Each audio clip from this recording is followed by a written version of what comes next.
à la place de leurs enfants biologiques. Le papa est mort, le parent est mort, les autres se retrouvent marginalisés. Les enfants de Kabila aujourd'hui, mon cher ami, ils sont dans la rue. Donc ceux-là sont contre Ils sont dans la rue.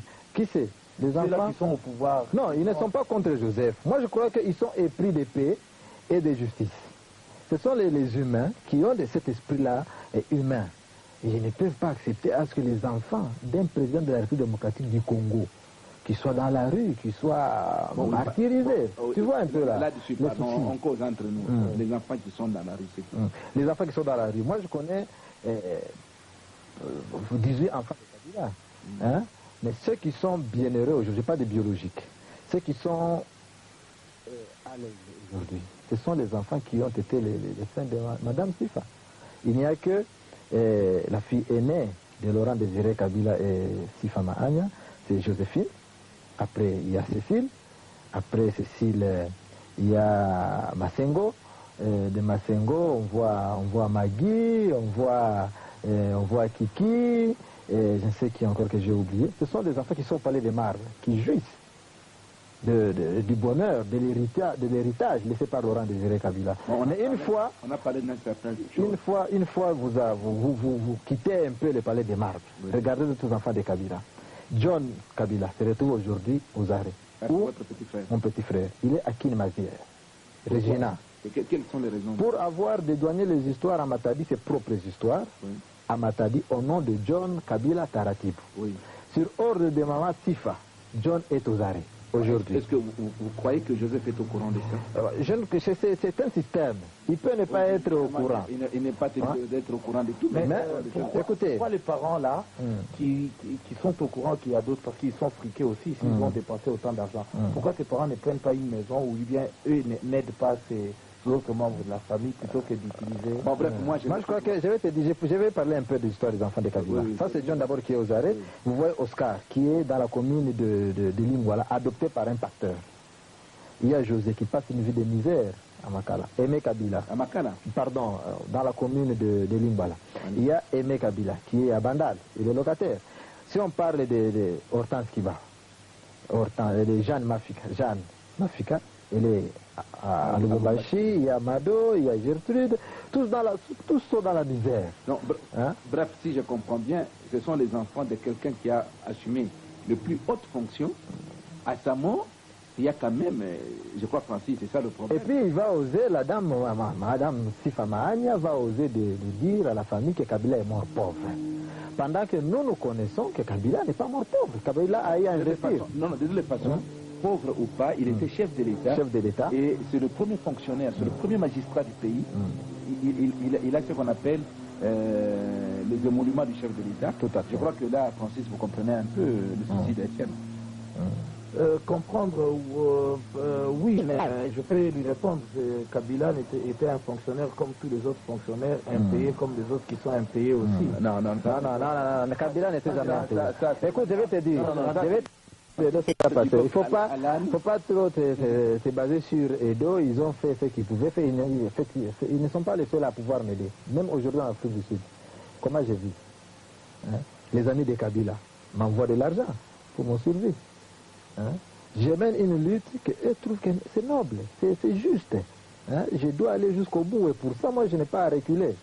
Je n'ai pas à reculer, je dois aller jusqu'au bout. Moi, je dois chercher à savoir de qui Kabila a été assassiné. C'est un droit le plus. On peut tout faire, on peut tout oppresser, on peut faire n'importe comment pour ça. Je dois aller jusqu'au bout.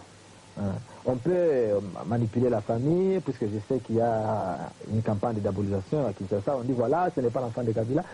Cela ne me fait absolument rien parce que ne me fait pas mal. D'autant plus qu'ils n'ont aucun pouvoir de pouvoir soutirer le sang de Laurent dans mes veines. Ils peuvent tout faire, ils peuvent falsifier les documents, ils peuvent faire passer les tantes, ma petite soeur qui passe, moyennant, je ne sais pas, autant d'argent, voilà, il faut renier Étienne, ça ne va rien changer. Moi, je vais aller jusqu'au bout. Moi, j'ai une question qui me préoccupe. Qu'est-ce que vous pouvez argumenter, par exemple, ou bien démontrer comme preuve que ces gens vous ont réellement aidé? Par exemple, une conversation ou quelque chose, il m'a remis l'argent dans tel endroit, j'étais avec telle personne, ou bien un témoignage, un support, quoi. Vous voulez avoir des preuves? si possible. En fait, moi, cela ne m'intéresse pas beaucoup. Moi, ceux qui m'ont aidé, je suis reconnaissant envers ceux qui m'ont aidé. Et ceux qui continuent à m'aider, je suis encore reconnaissant. Si je parle des dos, je parle de la dame chinoise, je parle des Kazari, c'est plus qu'ils ont voulu marchander avec mon nom. Ils ont joué les deux, ils vont du côté de l'opposition, ils ont l'argent, ils reviennent chez moi. Finalement, ils ont compris que je n'étais pas si malléable, parce que j'ai tenu mon point de presse, j'ai un idéal. Qui a financé les enfants de Kabila, bien que les enfants ne vivaient pas ensemble, mais les amis de Kabila. Chacun connaissait tel c'est l'enfant de Kabila, tel c'est l'enfant de Kabila. Donc nous étions avec eux ensemble. Il n'y a pas que Kazadi, plusieurs généraux, ministres, j'étais avec eux après la tenue de mon point de presse à Kinshasa. Mais vous avez traversé en pirogue avec Edo ou bien seul? J'ai dit que moi je n'ai pas traversé en pirogue, mais j'ai marché sur les eaux. Oui. Non, mais... Ouais. Donc c'est pour dire que... Moi, ce que je peux vous demander, je peux dire aussi, c'est que au jour d'aujourd'hui, ceux qui sont contre, par exemple, l'actuel chef de l'État, c'est aussi les membres de la famille, comme vous le dites. Mais vous croyez qu'une fois aujourd'hui, Joseph lâchait le pouvoir, parce que je crois que s'il est au pouvoir aujourd'hui, c'est pas par héritage, peut-être parce qu'on a trouvé qu'il était compétent, mais si avec il lâchait le pouvoir aujourd'hui, vous croyez que quelqu'un d'autre, à supposer que Jean-Pierre Mbemba prenne le pouvoir, vous croyez qu'il va vous faciliter la tâche, vous aussi, de la famille Kabila, à bénéficier des mêmes droits ou bien ce que vous croyez avoir? Bien, moi je crois que... Attends, c'est un entretien, ce n'est pas... Non, laissez-moi un peu répondre à sa question. Vous allez répondre.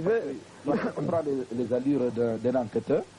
Oui, c'est ça justement. Non, c'est bien, c'est bien. Je veux dire ceci. Je veux dire ceci. D'abord, sur les conditions de traverser et pour venir ici. Ça serait, je crois, un peu maladroit de sa part de dévoiler toutes les cartes et toutes les complicités dont il a joui parce qu'il tenait à aller à l'extérieur. Mais on lui a dit, avant d'aller en Europe, passons par l'Afrique du Sud, il y a ça. Bon, il vient, si je me trompe, Etienne, tu m'arrêtes, il vient de nous dire que les gens qui l'ont amené ici en Afrique du Sud ont tout fait pour qu'il vienne. Mais à un moment donné... On lui a dit, avant d'aller en Europe, allons d'abord en Afrique du Sud.